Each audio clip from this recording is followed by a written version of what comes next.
Hello, everyone. Well, happy Easter for those celebrating your day, and I have a few more videos planned and to close out this month, as well as with Avengers Endgame drawing closer, the summer movie season effectively about to begin as a result, and with the recent finalizing of the merger between Fox and Disney. I thought that with their plans for as a disposal to review something that definitely was made as a result of this mindset. The family friendly edit for Deadpool 2 entitled Once Upon a Deadpool, which this homage a spoof of the Princess Bride, which also was released this past Christmas. I mean, it's definitely re-edits some of the more troubling scenes of the movie, but still managed to find a way to keep its whole irreverent tongue-in-cheek spirit intact. I mean, because apparently, in addition, out of universe, having Fred Savage was one of Reynolds' conditions for doing this edit, and even in universe, in order to tell the story, Deadpool actually kidnapped him. I gotta say, having just finished watching the movie, very fitting surname for this actor. I notice how he likes to do a lot of self-parody versions of his more or innocent self in other roles, man. Since, for the record, I was never really into the Wonder Years growing up. I mean, Winnie Cooper was never really my type. I mean, I like the more mature people in Deep Space Nine, like the Major, Kira, and as well as Dax, but I'm getting ahead of myself. I mean, there's no situation that, like much with the previous two films, as well as Super Duper Cut, the second one, I laughed so hard I couldn't breathe. I mean, wasn't in theaters for too long, but now that I got all this on Blu-ray, it's definitely an experience that I can definitely will enjoy whenever I need something to pick me up for a couple hours, man.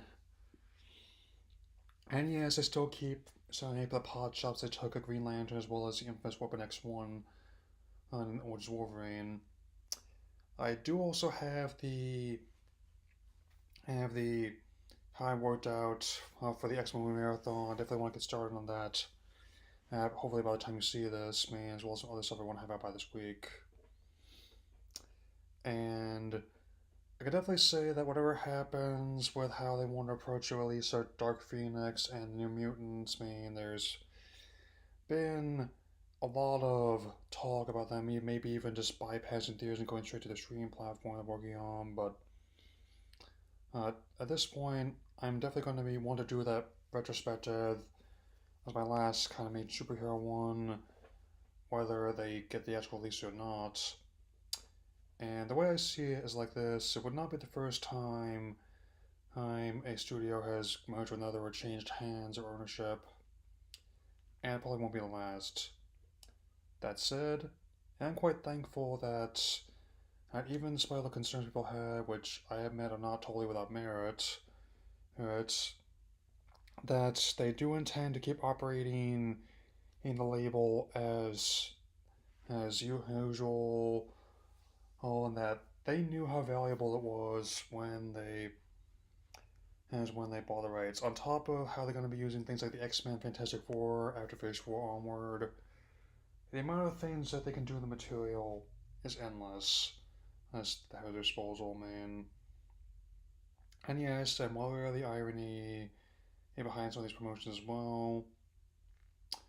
So, I definitely would, even though it still has some of the risky moments from the movie, I'm actually surprised what they left in.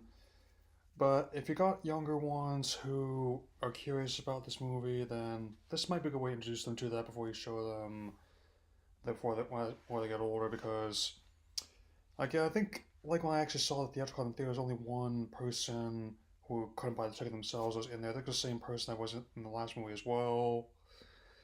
But I was about that age when I saw all these ones, the 80s and 90s, which ones like Stallone in them. But anyway, that's all I got to say for now. And I will talk to you all later.